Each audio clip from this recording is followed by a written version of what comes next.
ನಮಸ್ಕಾರ ಗೆಳೆಯರೆ. ಸಂಜೀವನಿ ಯೋಗ ಕಾರ್ಯಕ್ರಮಕ್ಕೆ ಸ್ವಾಗತ ಸುಸ್ವಾಗತ. ಭಾಳ ದಿನಗಳ ಗ್ಯಾಪ್ ನಂತರ ಮತ್ತೆ ಬರ್ತಾ ಇದ್ದೀನಿ. ಶ್ರೀಶೈಲಕ್ಕೆ ಹೋಗಿದ್ವಿ. ಆ ಪಾದಯಾತ್ರದ ಕೆಲವು ತುಣುಕುಗಳನ್ನು ತಮಗೆ ಹಾಕಿದ್ದೆ. ತಮಗೆಲ್ಲರಿಗೂ ಎಷ್ಟು ಸಾಧ್ಯ ಆಗುತ್ತೋ ಅಷ್ಟು ಅಲ್ಪವಾದ ಒಂದು ಸೇವೆಯನ್ನು ಮಾಡಿ ಒಂದು ಮಾಹಿತಿಯನ್ನು ತಿಳಿಸಿದ್ದೀನಿ. ನಂತರ ನಾನು ಮಣಿಪುರ ಚಕ್ರದವರೆಗೆ 3 ಚಕ್ರದವರೆಗೂ ತಿಳಿಸಿದ್ದೆ. ಹೀಗೆ 4ನೇ ಚಕ್ರ ಅನಾಹತ ಚಕ್ರ ಅಂದರೆ ಎದೆಯ ಭಾಗ ಚಕ್ರದ ಅನಾಹತ ಚಕ್ರದ ಆಸನ ಯಾವ ರೀತಿ ಅಂತಂದರೆ, ವಜ್ರಾಸನದಲ್ಲಿ ಕುಳಿತು ಕೈಗಳನ್ನು ಮೇಲೆ ಎತ್ತಿ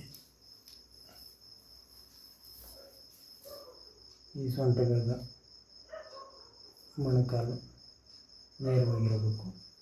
ಈ ಕಂಪ್ಲೀಟ್ ಎದೆ ಮತ್ತು ಕಾಲು, ಎದೆ ಮತ್ತು ಕೈ, ತಲೆ ಎಲ್ಲ ನೆಲಕ್ಕಿರಬೇಕು. ಇದು ಅನಾಥಾಸನ.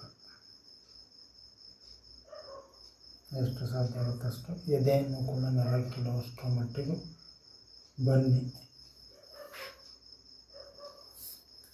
ನಂತರ ಭುಜಂಗಾಸನ ಅಂದರೆ ಈ ಚಕ್ರವನ್ನು ಆ್ಯಕ್ಟಿವೇಟ್ ಮಾಡೋದಕ್ಕೆ ನಿಮಗೆ ಹಂತವಾಗಿ ಆ ಥರದ್ದೇ ಆಸನಗಳನ್ನು ಒಂದು 3-4 ತಿಳಿಸ್ತೀನಿ. ಅದರಲ್ಲಿ ನಿಮಗೆ ಯಾವುದು ಬೇಕು ಅದನ್ನು ಮಾಡ್ಬೋದು. ಭುಜಂಗಾಸನ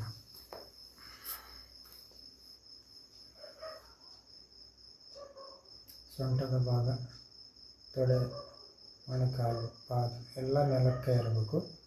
ಹಿಂದಿನ ಪಾದಗಳು ಕೂಡ ಈ ಥರ ಏರಿಸಬೇಡಿ, ಈ ಥರ ಫ್ಲ್ಯಾಟಾಗಿ ಮಲಸಿ. ಇದು ಭುಜಂಗಾಸನ.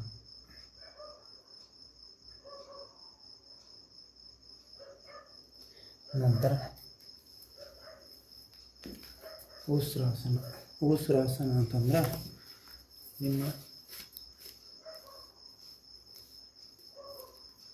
ಕುಳಿತಿರೋ ವಜ್ರಾಸನದಲ್ಲಿ ಮೇಲೆ ತಳ್ಳಿ, ಕಾಲುಗಳು ಹಾಗೆ ಇರಲಿ.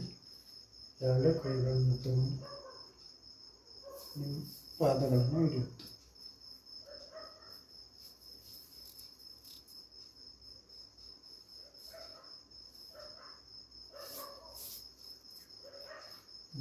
ಉಸಿರಾಸನ.